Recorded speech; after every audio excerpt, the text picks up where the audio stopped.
The city skyline sliced into the twilight, a jagged line of glittering diamonds against bruised purple velvet. At Aurelia, a restaurant so exclusive its name was whispered rather than spoken, Julian Croftwood adjusted the cuff of his $1,000 shirt and sneered. He had just sent back a 50-year-old Scotch, a trivial act of dominance that set the tone for the evening. The waitress, a young woman whose name he hadn't bothered to learn, had made the mistake of bringing it with a single, perfectly clear sphere of ice when he had explicitly requested 2 smaller, hand-carved cubes. A simple mistake. Yet for a man like Julian, it was a declaration of war on his authority. When she knelt, not in apology, but to shield a small, whimpering carrier bag near her station from his impending tantrum, he did the unthinkable. With a contemptuous flick of his bespoke Italian loafer, he kicked out, not at her, but at the bag she was desperately trying to protect. He thought she was just another piece of the scenery, a powerless girl in a starched apron, easily broken and quickly replaced. He thought his money and the city-spanning shadow of his father's real estate empire made him a god in this temple of gastronomy. He was wrong.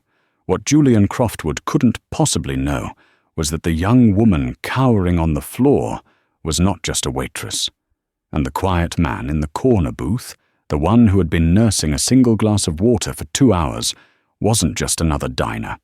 He was her protector, and he was about to remind the entire Croftwood dynasty that there are doors even their mountains of money could not kick open.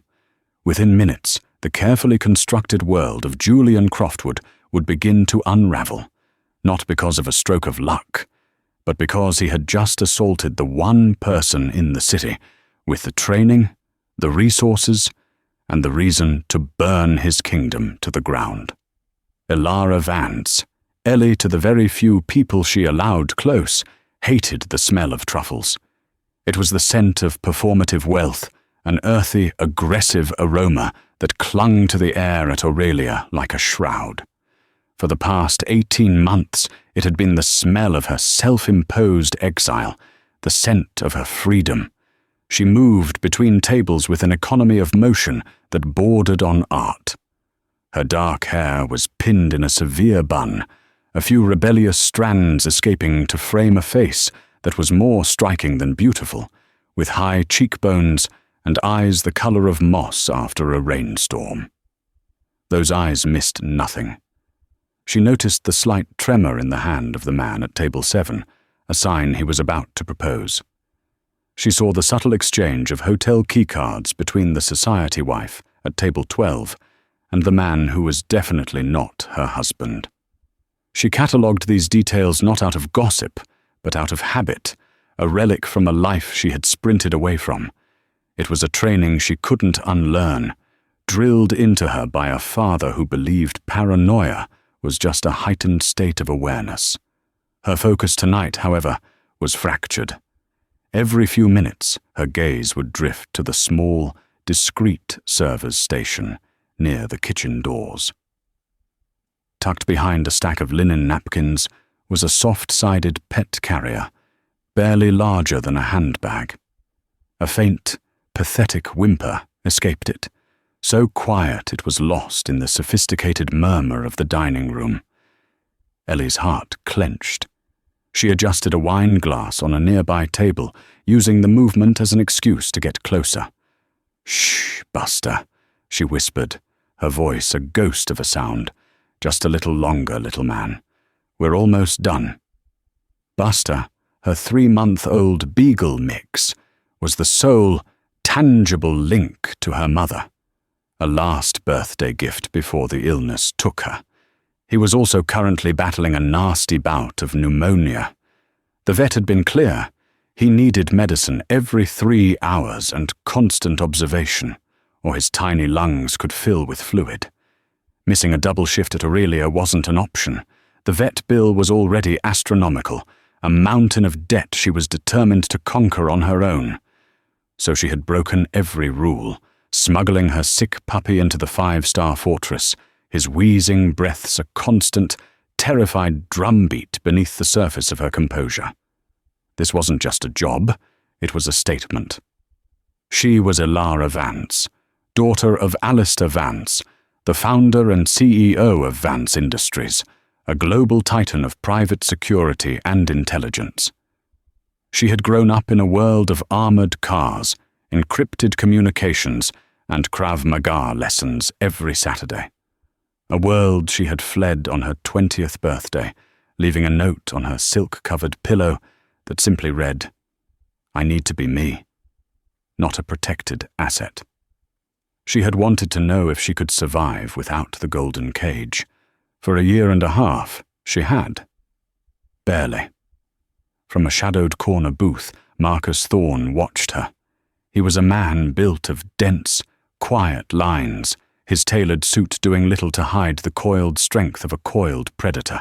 To the other patrons, he was just another businessman dining alone. In reality, he was the head of Alistair Vance's personal security detail, and his current assignment was the one he hated most: discreetly observe the boss's runaway daughter. Alistair's orders were explicit. Do not engage. Do not interfere. Do not reveal yourself unless her life is in imminent physical danger. Let her have this, Marcus. Let her prove whatever it is she needs to prove. Just make sure she stays alive while doing it. For months, Marcus had honored that directive. He rotated agents, used different vehicles, and sat in different restaurants and coffee shops, a silent, invisible guardian angel. He saw the grit in her, the Vance stubbornness. He also saw the exhaustion, the frayed edges of a young woman carrying the world on her shoulders. He respected her for it, but his professional assessment was grim. She was a high-value target operating without a net. Tonight, his professional instincts were screaming. The air in Aurelia felt different, charged with a predatory energy. It arrived in the form of Julian Croftwood. Julian and his companion, a rail-thin model named Tiffany, didn't enter Aurelia. They conquered it. He moved with the swagger of a man who had never been told no. His voice, a booming instrument of arrogance that sliced through the restaurant's curated ambiance. Tiffany, draped in diamonds that caught the low light and shattered it into 1,000 tiny daggers, looked around as if the very air was an insult to her lungs. "A table by the window," Julian commanded the maître d'hôtel, not waiting for a response. "And not that one. The one in the center. I want to be seen." Ellie felt a familiar knot of dread tighten in her stomach as she was assigned their table. She plastered on her professional smile, the one that didn't reach her eyes, and approached. "Good evening. My name is Ilara. May I start you with some water?" The next hour was a masterclass in petty tyranny. Tiffany sent her Pellegrino back because the lemon twist was, in her words, anemic. Julian held his wine glass up to the light, inspecting it for imperfections before declaring the vintage passable barely. He spoke to Ellie not as a person, but as a faulty piece of equipment, his comments directed past her to Tiffany. "You see, this is what happens when standards slip. In my father's restaurants, she'd have been fired for that uniform." Ellie's uniform was immaculate. She absorbed the insults, her face a serene mask, her training kicking in. De-escalate. Do not engage. The subject is attempting to provoke a reaction. The words of her old self-defense instructor echoed in her mind, but beneath the surface, a slow burn of anger began to build. It wasn't just for herself, but for every person who had to smile while being treated like dirt just to pay their rent. The final act began when Julian ordered the Chateau Margaux, 1982, a bottle that cost more than Ellie's monthly salary. She presented it with the reverence it demanded, her hand steady as she uncorked it. "Don't pour it yet," Julian snapped, waving a dismissive hand. "Let it breathe. Honestly, do they teach you anything here?" He then launched into a loud, obnoxious story about a yacht deal in Monaco, gesticulating wildly. His hand, adorned with a gaudy gold signet ring, swung out, catching the neck of the precariously balanced bottle. The priceless red wine tipped, a slow-motion disaster. It cascaded across the white linen, a river of crimson that splashed directly onto the front of Tiffany's pristine white dress. A collective gasp seemed to ripple through the nearby tables. Silence descended. Tiffany looked down at the Rorschach blot of red staining her designer gown. Her perfectly made-up face contorted, not with disappointment, but with venomous, theatrical rage. "You!" she shrieked, pointing a trembling, diamond-encrusted finger at Ellie. "You clumsy, incompetent moron! Look what you did!" "I'm so terribly sorry," Ellie said, her voice mortifyingly calm as she lunged forward with a fresh napkin. "It was an accident. Let me help. Don't touch me!" Tiffany screeched, slapping Ellie's hand away. The sound was sharp, a crack of bone and acrylic nail. "You did this on purpose. You were jealous." "Ma'am, I assure you." That's when Julian stood up. He wasn't shouting. He was worse. He was smiling a thin, cruel smile. An accident. An accident that just cost me $12,000 and ruined a $20,000 dress. I don't think so. He took a step toward Ellie, invading her personal space, his cologne cloying and aggressive. "You're going to pay for this. Every single cent. I'm going to own you." The overt threat, the sheer malevolence in his eyes, triggered a primal fear in Ellie she hadn't felt in years. The commotion had also jostled the carrier at her station. A terrified, high-pitched yelp, followed by a fit of weak coughing, erupted from within. Julian's head snapped toward the sound. "What in God's name is that?" He strode past Ellie, his eyes narrowing as he spotted the corner of the carrier. "Is that an animal?" he sneered, his lip curling in disgust. "You brought a filthy mutt in here." In the corner booth, Marcus Thorne was already placing a $100 bill on the table. His orders were to not interfere unless there was imminent physical danger. The line had just been crossed. He began to rise. But Ellie was faster. She saw the intent in Julian's posture, the way he was positioning his body. He was going to kick the carrier. He was going to kick her sick puppy. A cold, white-hot fury she hadn't felt since she was a teenager obliterated her carefully constructed waitress persona. She didn't think. She reacted. "No!" The word was a raw scream that ripped from her throat, turning every head in the restaurant. She threw herself forward, covering the carrier with her own body, curling into a protective ball on the expensive Persian rug. "Please," she sobbed, the humiliation burning her cheeks. "Please, he's sick. He's just a baby." Julian Croftwood looked down at the pathetic scene. The waitress, on her hands and knees, protecting a bag. It was the ultimate display of her powerlessness and his dominance. He saw an opportunity for a grand finale. He drew back his polished leather shoe. He wasn't aiming for the bag anymore. He was aiming for her. The thud was sickeningly dull, a sound of expensive leather connecting with soft tissue. Julian's kick landed squarely in Ellie's ribs. The air exploded from her lungs in a pained, strangled gasp. Stars burst behind her eyes as she collapsed further over the carrier, the force of the blow radiating through her entire body. Buster, inside, began to wail in terror. The restaurant was now utterly silent. The clinking of silverware, the murmur of conversation, it had all evaporated, replaced by a horrified, collective intake of breath. Julian, his face flushed with the thrill of his own cruelty, drew his foot back again, ready to punctuate his statement. He never landed the second kick. A shadow fell over him. Marcus Thorne had crossed the floor in 5 silent, fluid strides. He didn't rush. He simply arrived, his presence a sudden drop in the room's temperature. He didn't say a word. His hand shot out, not in a punch, but with an open palm, intercepting Julian's ankle mid-swing. His grip was like a steel vice. With the same motion, his other hand latched onto the collar of Julian's jacket. Marcus used Julian's own forward momentum against him, twisting his body in a controlled, brutally efficient maneuver that was neither martial art nor simple brawling, but something far more practiced and precise.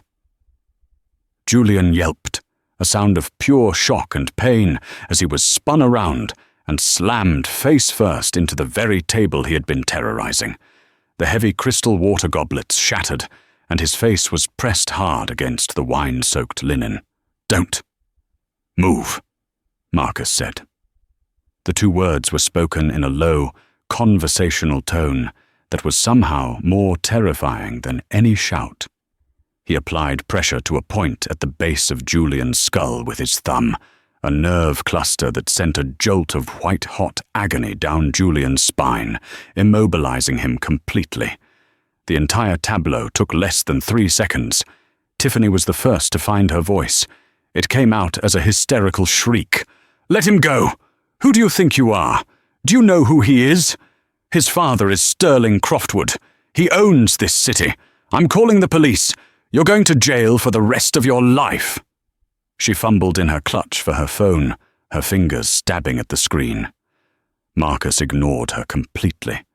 While keeping Julian pinned with one hand, he calmly took out his own phone. He didn't dial. He opened a specific encrypted application and activated the camera, the small red light blinking to life.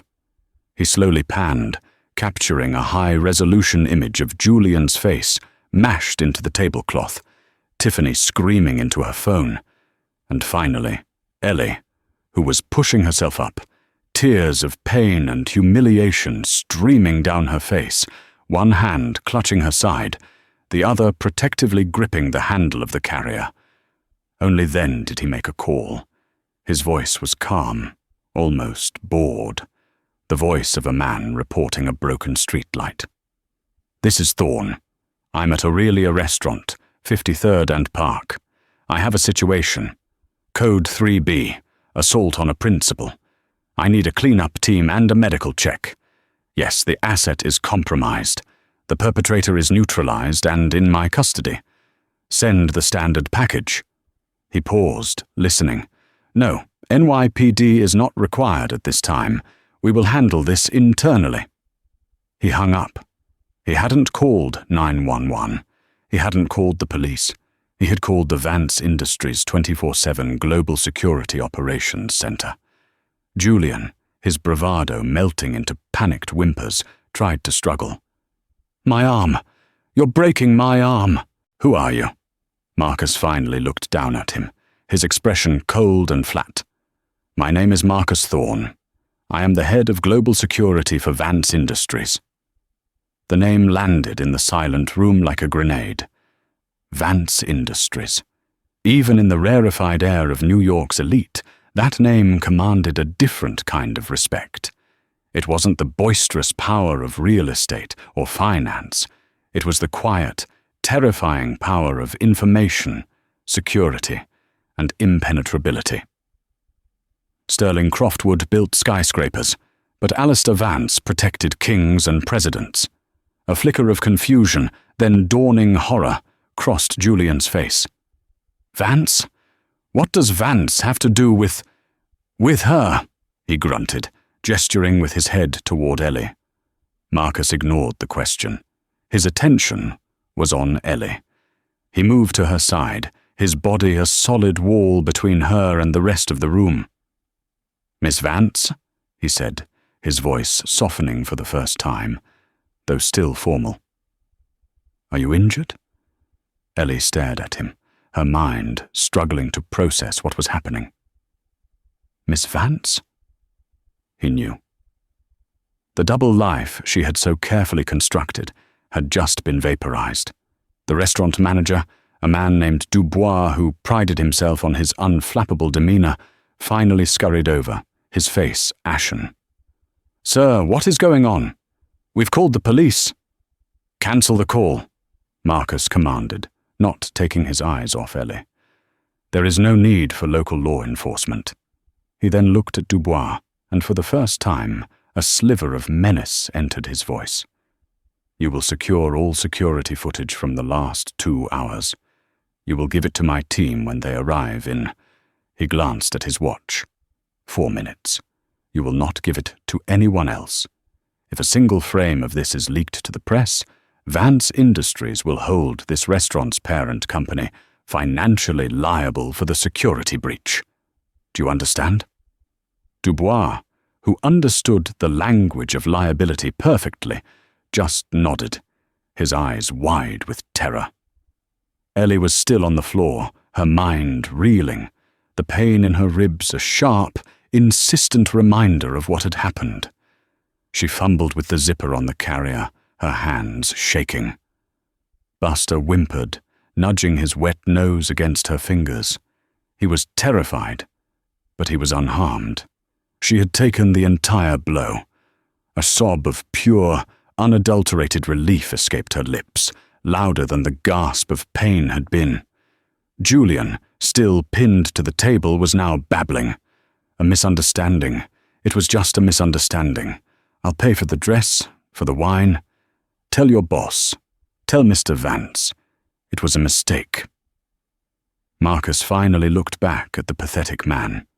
His voice dropped to a near whisper, a blade of ice meant only for Julian. "You didn't spill a drink, Mr. Croftwood. You didn't have a simple disagreement. You put your hands on Alistair Vance's daughter." He let the words hang in the air for a moment, letting the full weight of their meaning crush Julian's reality. "You have no idea the mistake you've just made." The arrival of the cleanup team was a display of quiet, terrifying efficiency. 4 men in dark, impeccably tailored suits entered the restaurant, not through the front door, but through the kitchen and a service entrance, appearing as if from nowhere. They moved without speaking, communicating with subtle hand gestures. 2 of them flanked Marcus, while one, a medic with a discreet black bag, immediately knelt beside Ellie. The 4th approached the manager, Dubois, and spoke in a low voice, holding up a badge that simply identified him as Vance Corporate Security. "Miss Vance, my name is David. Can you tell me where it hurts?" the medic asked, his voice gentle. "My ribs," Ellie whispered, wincing as she tried to take a deep breath. "He kicked me." David nodded, his expression unreadable. "We need to get you checked out. We have a car waiting." Meanwhile, Marcus lifted Julian from the table as if he were a sack of laundry and handed him off to the other 2 agents. Julian, his face a mess of wine and terror, was now completely compliant. "Please," he stammered. "Please, I didn't know. Nobody knew. How could I have known?" "That," Marcus said coldly, "is the entire point. You treat people this way because you assume they are nobodies. You just happened to pick the wrong one tonight." He gestured to Tiffany, who was frozen in place, her phone still clutched in her hand. "Her phone. Confiscate it and wipe it. And get a statement." One of the agents nodded and moved toward her with an empty evidence bag. They escorted Ellie out through the kitchen, away from the prying eyes of the other diners. The back alley was filled not with garbage bins, but with 2 black, armored sedans, their engines humming silently. The transition from the opulent dining room to the sterile, secure vehicle was dizzying. As they helped her into the back seat, Buster's carrier placed gently beside her, the scale of what had happened began to sink in. Her secret life was over. The shield of her anonymity had been shattered, and in its place was the suffocating, gilded cage of her father's protection. She hadn't wanted this. She had run from this. The ride was silent. The medic gave her a mild painkiller and checked her vitals. Marcus sat in the front passenger seat, speaking quietly into a satellite phone. "Yes, sir. She has a probable rib fracture. We are en route to Dr. Miller's clinic." "No, she's conscious and alert." "Yes, sir, I understand." He hung up and turned to look at her, his expression a mixture of professional concern and something else. Frustration. "Your father is on his way back from Zurich. He'll be here by morning." "I don't want to see him," Ellie said, her voice stronger than she expected. "That is no longer your decision to make," Marcus replied, his tone final. "You are no longer just Ellie, the waitress. You are Elara Vance, the victim of a targeted assault. The protocol is now in effect." "Protocol," she repeated bitterly. "I'm not a CIA operative, Marcus. I'm a person. To your father, you are the most valuable asset he possesses," Marcus said, turning back to face the front. "And tonight, that asset was damaged." They didn't go to a hospital. They went to a private, unmarked clinic on the Upper East Side, the kind that catered to celebrities and diplomats, where privacy was the most expensive commodity. Dr. Miller, a woman with kind eyes and brutally efficient hands, confirmed it. 2 fractured ribs and severe bruising. As she taped her side, Ellie felt a profound sense of defeat. She had endured 18 months of scrimping, saving and struggling, all to prove she could stand on her own 2 feet. And in one night, one arrogant bully had kicked it all out from under her.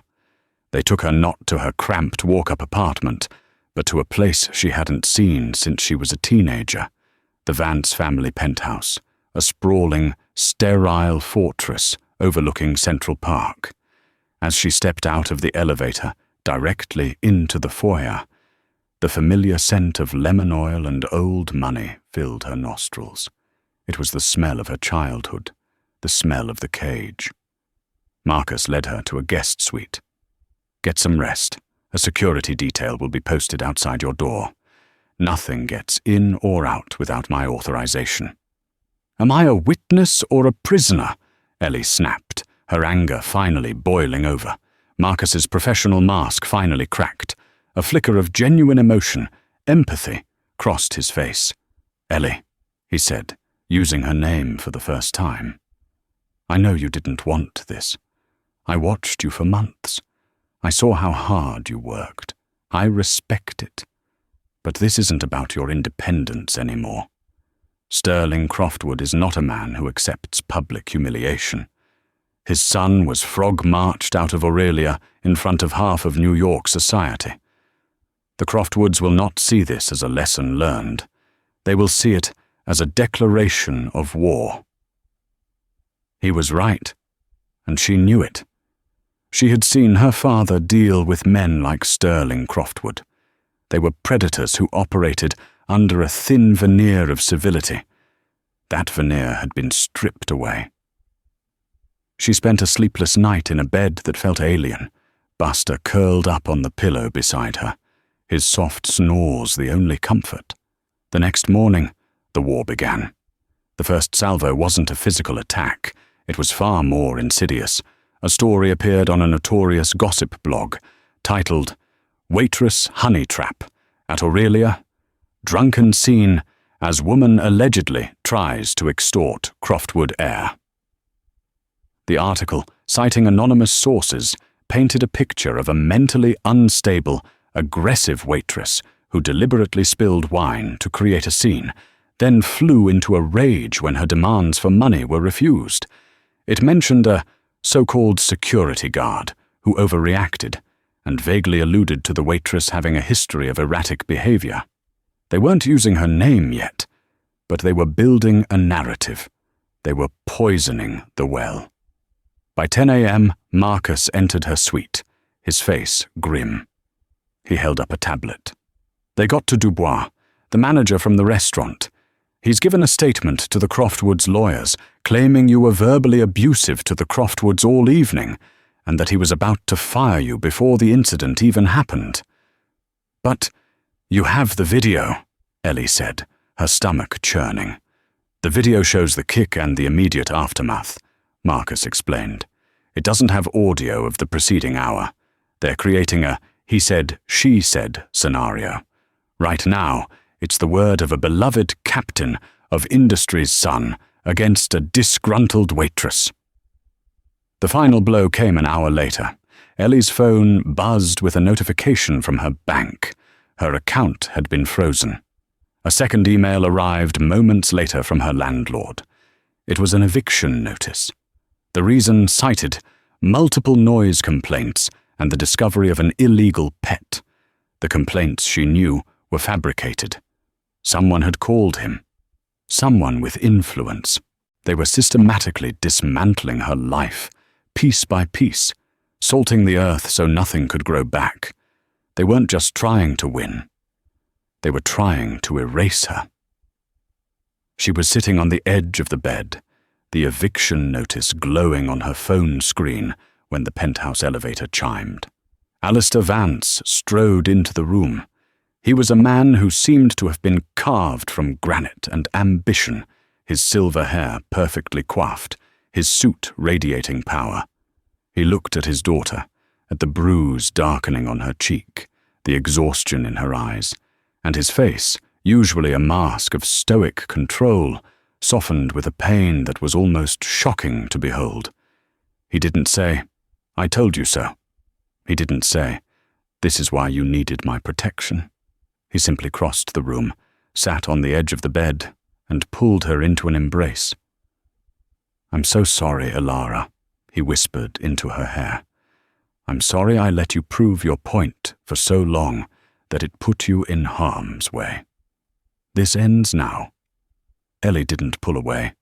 For the first time in nearly 2 years, she let herself lean on him, the weight of her failed independence crushing her. But as he held her, a different feeling began to surface, pushing through the despair. It was that old, familiar Vance anger, a cold, clear, calculated rage. "No," she said, pulling back, her eyes meeting his. They were the same eyes, she realized, the same determined, unyielding fire. "It doesn't just end. They don't get to do this. They tried to break me, Dad. They tried to erase me. I'm not going to hide behind you. I want to fight back." Alistair looked at her, a long, appraising gaze. He saw not the prodigal daughter returning in defeat, but a soldier reporting for duty. A slow, dangerous smile touched his lips. "All right," he said. "Let's fight back." "Marcus?" Marcus appeared in the doorway instantly. "Sir?" "Cancel my appointments for the rest of the week," Alistair commanded. "Get the legal team on a conference call in 10 minutes, and get our best opposition research team online.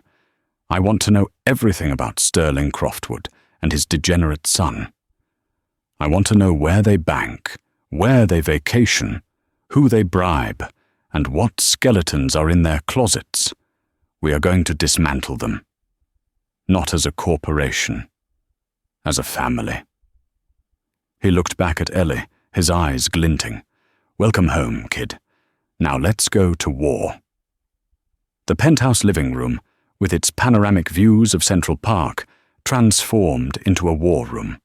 Whiteboards were rolled in, covered in complex diagrams of the Croftwood family's corporate structure. Laptops hummed, displaying encrypted data streams. The air crackled with the energy of a focused, high-stakes operation. This was the world Ellie had run from. But now, she saw it with new eyes. It wasn't just a cage, it was an arsenal. And she was no longer a passive asset. "They're sloppy," Ellie said, pointing at a screen. She had been given access to the Vance Industries research database, a tool more powerful than any search engine. "Julian's digital footprint is a disaster. He uses the same password for his social media, his bank login, and his cloud storage." "Amateur," Alistair grunted, sipping his coffee. "It's more than that," Ellie continued, her fingers flying across the keyboard. The muscle memory from years of cybersecurity lessons her father had forced on her was coming back. "He's arrogant. He believes he's untouchable, so he doesn't bother with. The first 24 hours were a blur of calculated fury.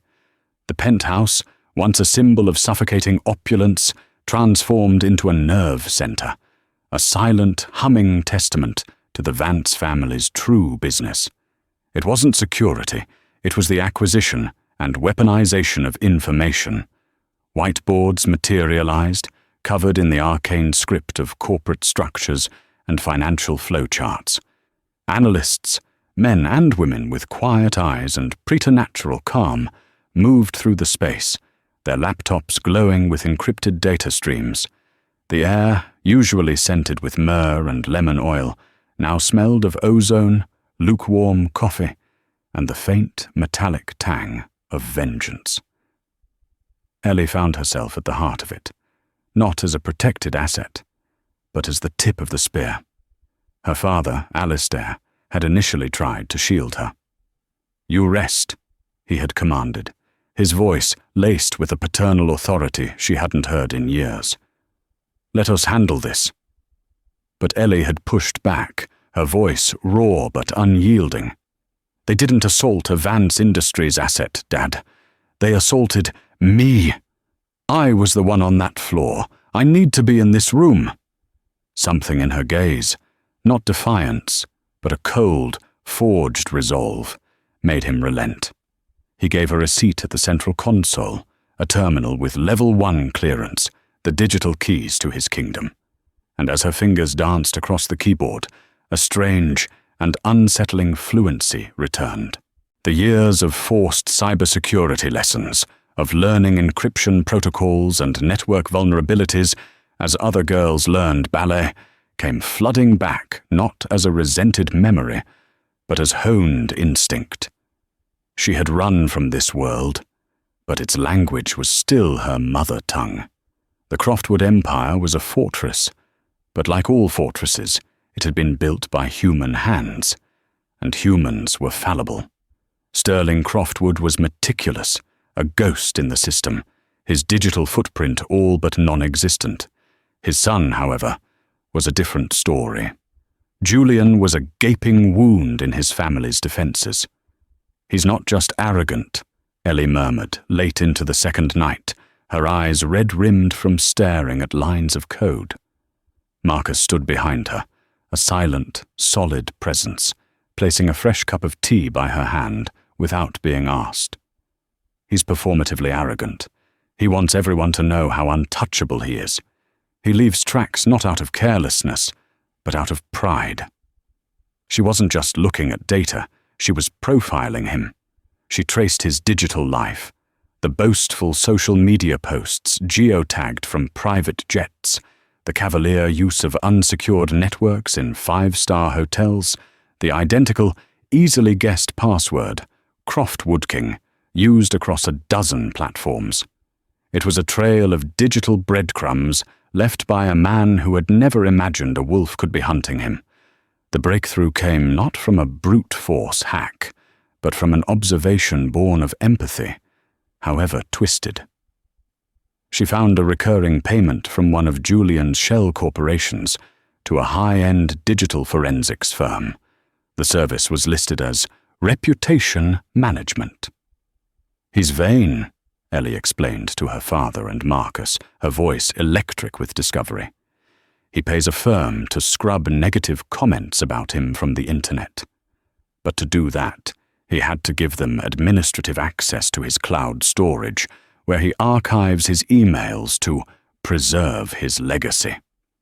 The firm's servers are a backdoor. It took the Vance tech team less than an hour to pivot. They didn't breach Julian's accounts. They breached the accounts of the people he paid to protect his ego.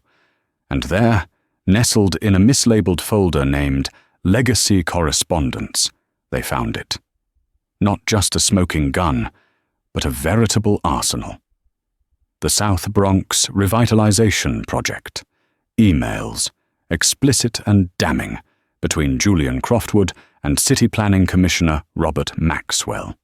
They detailed a systematic campaign of bribery using offshore accounts and transactions layered through a network of shell corporations to rezone protected public parkland for luxury development. Sterling's name was nowhere, but Julian's was everywhere. He wasn't a subordinate taking orders. He was the architect of the crime, boasting to Maxwell in one email about how this deal would finally prove his worth to his father. Alistair let out a long, slow breath, a sound of profound satisfaction. Wire fraud, bribery, conspiracy. Sterling kept his own hands clean, but he let his son do the dirty work. A fatal mistake. Just then, Marcus's phone emitted a low chime. He read the screen, his jaw tightening. The narrative is escalating. A reporter from The Daily Post is running a story tomorrow. The headline is, "Waitress with a Violent Past." They have a statement from a former co-worker claiming you were fired from a previous job for assaulting a customer. They've also acquired, or fabricated, a therapist's report diagnosing you with intermittent explosive disorder. Alistair's face hardened into a mask of cold fury. They're trying to completely discredit you before you can ever speak. Brute force. It's all they know. Ellie looked at the schematics on the whiteboard, at the damning evidence on her screen, and then at the smear campaign notification on Marcus's phone. They were fighting on two different battlefields. The Croftwoods were fighting a war of public opinion, a battle of mud and lies. They were expecting a lawsuit, a counterleak, a noisy, chaotic media circus. Then we don't give them the fight they're prepared for, she said, a sudden chilling clarity cutting through her exhaustion. She stood, her small frame seeming to cast a long shadow in the low light of the war room. We don't leak this to the press. We don't file a lawsuit. We don't give this to the U.S. attorney. Not yet. Alistair and Marcus turned to her, their expressions questioning. Doing any of that gives them an enemy to fight in the open, she continued, her voice gaining strength. Their lawyers will file motions, their PR firms will spin narratives. It will become a war of attrition. We have something more powerful than evidence. We have certainty, and we are going to use it to get a meeting. A meeting? Alistair's eyebrow arched. With Sterling and Julian, she confirmed. No lawyers, no aides, just the four of us, on neutral ground. A dangerous, predatory smile, one she recognized as a mirror of her own, slowly spread across Alistair Vance's face. And what happens at this meeting, Alara? We don't present evidence for them to refute, she said, her eyes glinting with a cold fire. We deliver a verdict.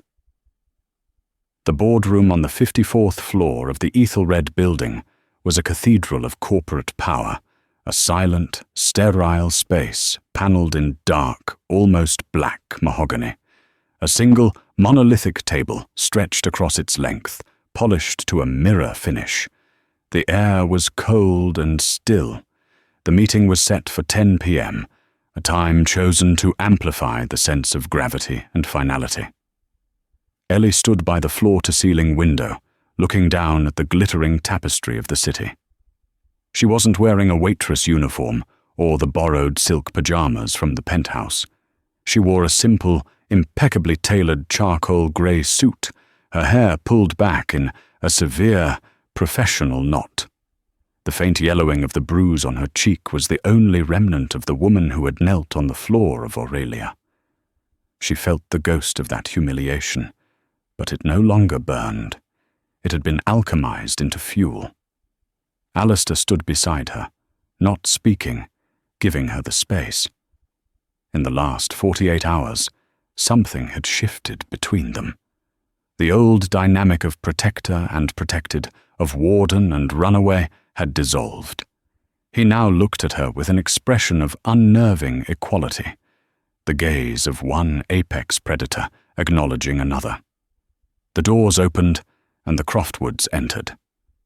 Sterling was a bull of a man, radiating an aura of brutish physical power that his expensive suit couldn't conceal.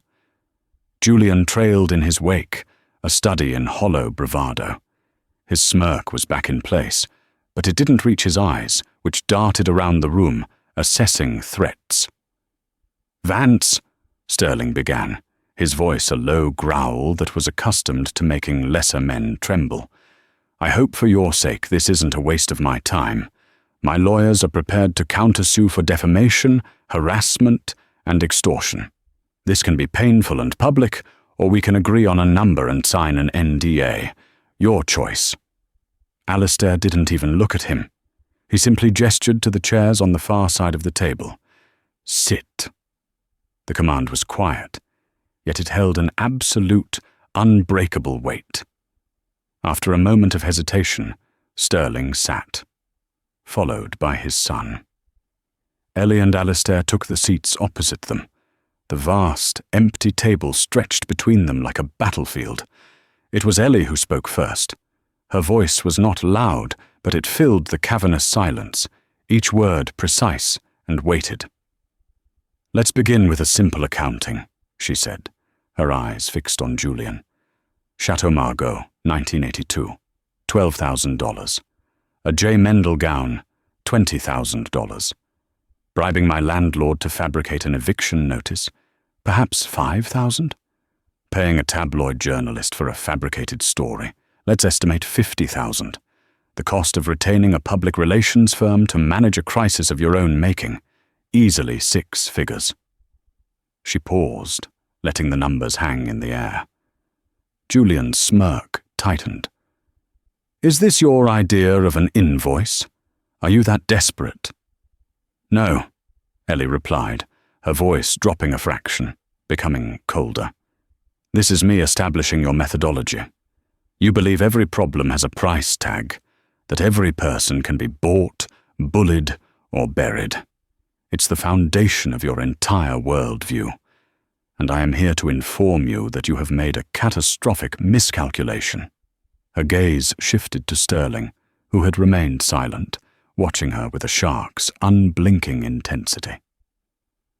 "We are not here to discuss my damages. We are here to discuss your liabilities," Ellie continued. She slid a thin, unmarked tablet across the table.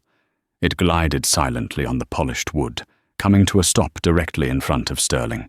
"Specifically, your liabilities concerning the South Bronx Revitalizations Project." Sterling's composure was flawless, a mask of stone cultivated over a lifetime of hostile takeovers.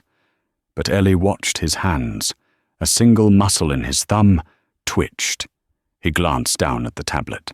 On the screen was a single, highlighted email from Julian to Commissioner Maxwell. It read, "The final transfer has been made to the Cayman account. Expect the zoning reversal to be signed by Friday, or my father will be very disappointed in our arrangement." "A clever forgery," Sterling said, his voice a low rumble of dismissal. "My son's accounts were hacked. This is inadmissible." "We didn't hack your son," Alistair spoke for the first time, his voice like grinding stone. "We subpoenaed the records of his reputation management firm, who he willingly gave administrative access to his entire digital life.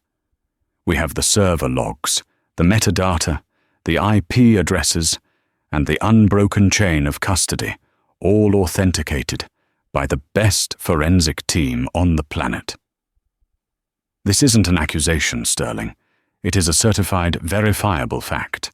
A fact that the U.S. Attorney for the Southern District, a personal friend of mine, would find utterly fascinating." The color drained from Julian's face. He looked at his father, his bravado finally shattering, revealing the terrified child beneath.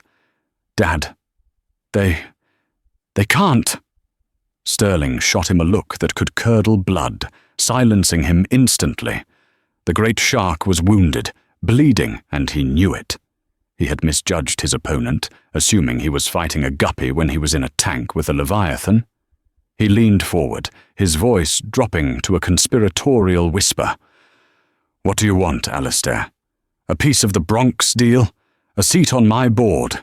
Everything is negotiable." It was Ellie who answered, standing up to deliver the terms. Her voice was clear, ringing with an authority that was absolute. This is not a negotiation. This is a surrender, and these are the terms. 1. The smear campaign against me ends. Now. Tonight. Every article, every blog post is to be retracted with a public apology from the outlets for gross journalistic negligence. Your PR firm will issue a statement confirming the stories were baseless. 2. Julian will issue a public apology, not a carefully worded statement about a misunderstanding. He will write and sign a letter admitting to unprovoked assault. My legal team will draft it. He will sign it. 3. Croftwood Enterprises will make a one-time, unrestricted donation of $50 million to the Animal Medical Center of New York. The funds will be used to establish a new veterinary critical care unit.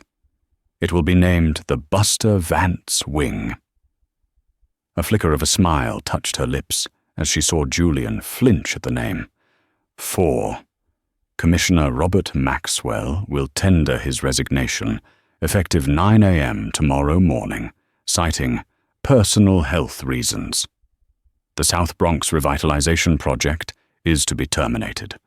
All permits will be relinquished, and the land will be deeded, in perpetuity, to the New York City Parks Department, with an additional endowment from your company to ensure its maintenance. She leaned forward, her hands flat on the table, her eyes locking onto Julian's.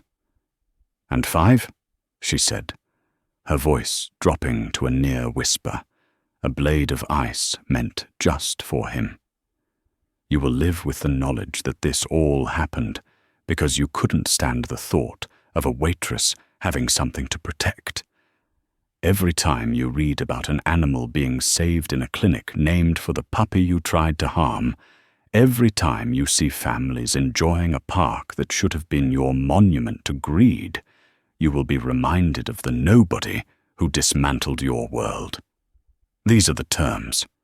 You have until midnight to have your senior counsel signal your unconditional acceptance to mine.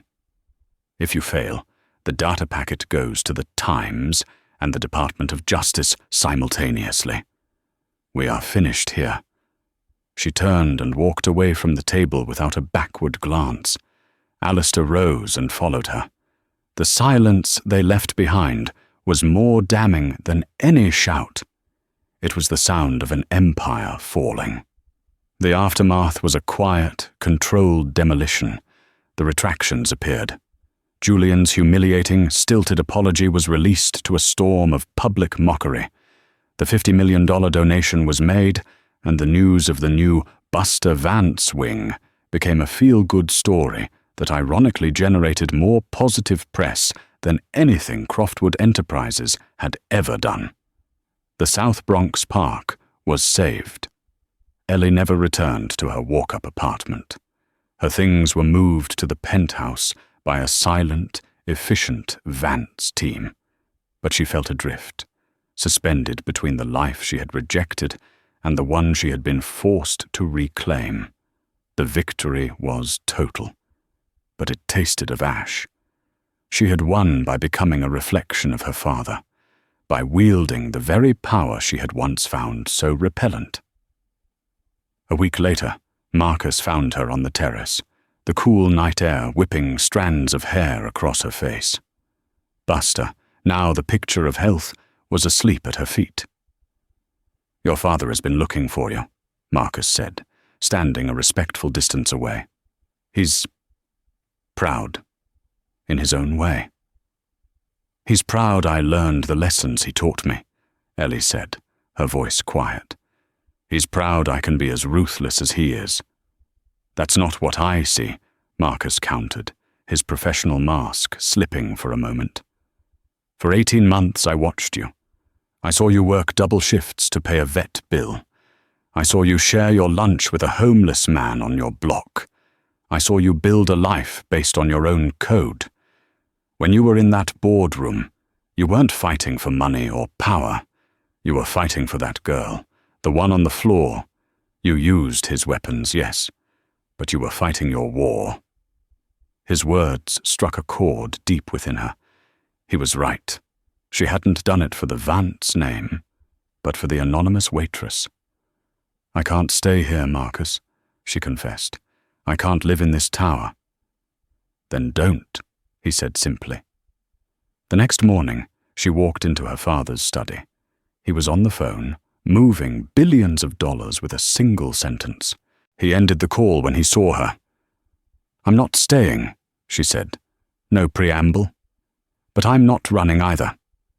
She slid a folder across his desk. It wasn't a resignation. It was a proposal. "The Vance Foundation is a tax shelter," she stated bluntly. "It donates to ballets and museums. I want to build a new division, the Urban Justice Division. We'll use the firm's legal, financial, and investigative resources, pro bono, for people like me. People who get stepped on by men like Julian Croftwood. People without an army at their back. I will run it. That's my price for rejoining the family." Alistair Vance looked at the proposal, then at his daughter. He saw the waitress who had refused to break, and the strategist who had brought down his rival without leaking a single drop of blood into the press. He saw the two halves of her, finally fused into something new, something stronger. "Your budget is unlimited," he said, his voice thick with an emotion he rarely showed. Her exile was over. She hadn't simply come home. She had conquered it and remade it in her own image. Standing on the terrace later that day, the folder in her hand, she looked out at the vast, sprawling city. It was no longer a cage or a wilderness. It was a hunting ground, and for the first time in her life, she knew exactly who the predators were and who she was meant to protect. The fight was over. The work was just beginning.